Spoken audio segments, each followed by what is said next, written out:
Today's episode is about the effective uses of leveraged credit.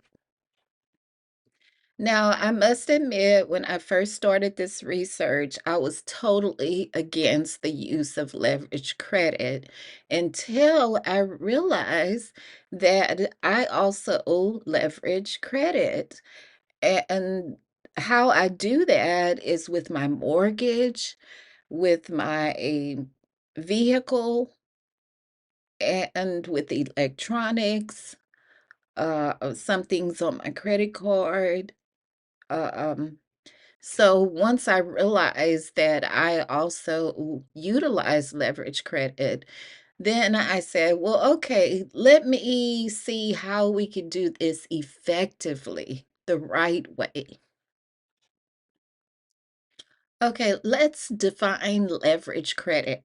So, leverage credit is when your liabilities over your assets is greater than 50%.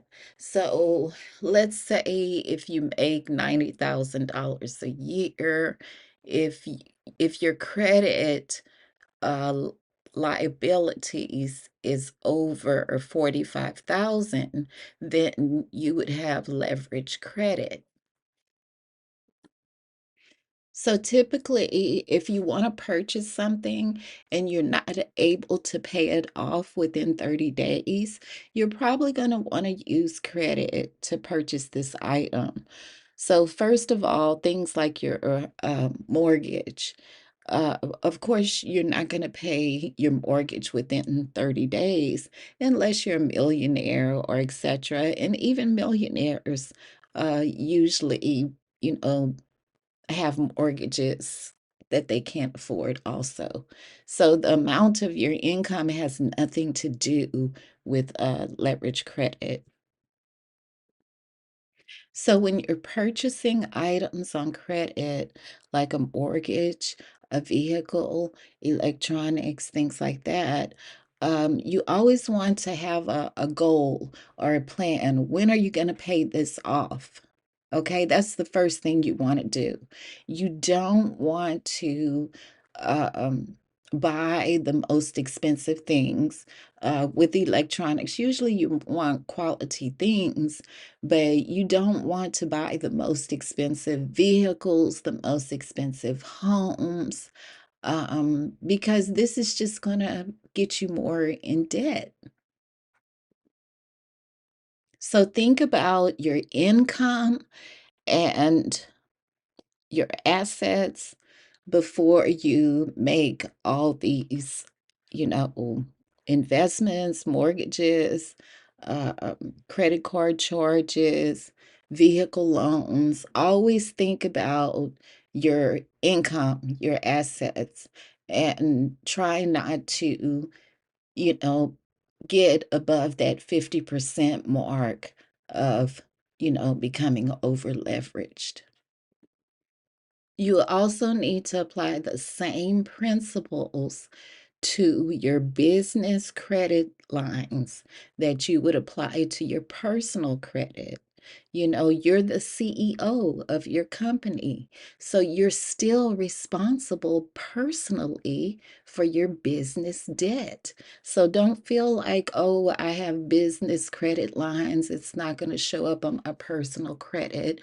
Well, when they sue you, trust me, you will be in court under your personal credit. Some of you are over 100% leveraged in credit, with your mortgages and your car payments and things. You may be 200% or 300% leveraged when you actually figure it out. So the risk of becoming over leveraged in your credit is that you risk losing everything.